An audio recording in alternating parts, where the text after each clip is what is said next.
25. lem'a 25 devadır. 6. deva. Ey elemden teşekki eden hasta! Senden soruyorum, geçmiş ömrünü düşün ve o ömürde geçmiş lezzetli safa günleri ve bela ve elemli vakitlerini tahattür et. Herhalde ya oh ya ah diyeceksin. Yani ya elhamdülillah şükür veyahut va hasreta, va esafa kalbin veya lisanın diyecek. Dikkat et, sana oh elhamdülillah şükür dediren, senin başından geçmiş elemler, musibetlerin düşünmesi, bir manevi lezzeti deşiyor ki, senin kalbin şükreder. Çünkü elemin zevali lezzettir. O elemler, o musibetler zevaliyle, ruhta bir lezzet irsiyet bırakmış ki, düşünmekle deşilse, ruhtan bir lezzet akıyor. Şükürler takattür ediyor. Sana va esefa, va hasreta dedirten, eski zamanda geçirdiğin lezzetli ve safalı o hallerdir ki, zevalleriyle senin ruhunda daimi bir elem irsiyet bırakıp, ne vakit düşünsen o elem yine deşiliyor. Esef ve hasret akıtıyor. Madem bir günlük gayrimeşru lezzet, bazen bir sene manevi elem çektiriyor ve muvakkat bir günlük hastalıkla gelen elem, çok günler manevi lezzeti sevapla beraber, zevalindeki halas ve kurtulmaktan gelen manevi lezzet vardır. Senin başındaki şimdilik bu muvakkat hastalığın neticesi ve iç yüzündeki sevabı düşün, bu da geçer yahu de, şekva yerinde şükret.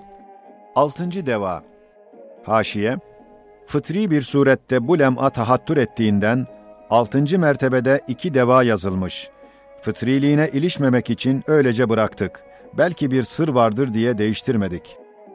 Ey dünya zevkini düşünüp, hastalıktan ızdırap çeken kardeşim!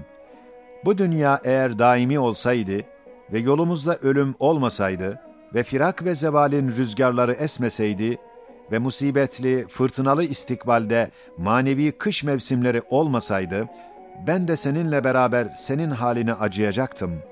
Fakat madem dünya bir gün bize haydi dışarı diyecek, feryadımızdan kulağını kapayacak, o bizi dışarı kovmadan biz bu hastalıklar ikazatı ile şimdiden onun aşkından vazgeçmeliyiz. O bizi terk etmeden kalben onu terke çalışmalıyız. Evet, hastalık bu manayı bize ihtar edip der ki, senin vücudun taştan, demirden değildir. Belki daima ayrılmaya müsait muhtelif maddelerden terkip edilmiştir. Gururu bırak, aczini anla, malikini tanı, vazifeni bil, dünyaya ne için geldiğini öğren. Kalbin kulağına gizli ihtar ediyor. Hem madem dünyanın zevki, lezzeti devam etmiyor, hususan meşru olmazsa, hem devamsız, hem elemli, hem günahlı oluyor, o zevki kaybettiğinden hastalık bahanesiyle ağlama. Bilakis hastalıktaki manevi ibadet ve uhrevi sevap cihetini düşün, zevk almaya çalış.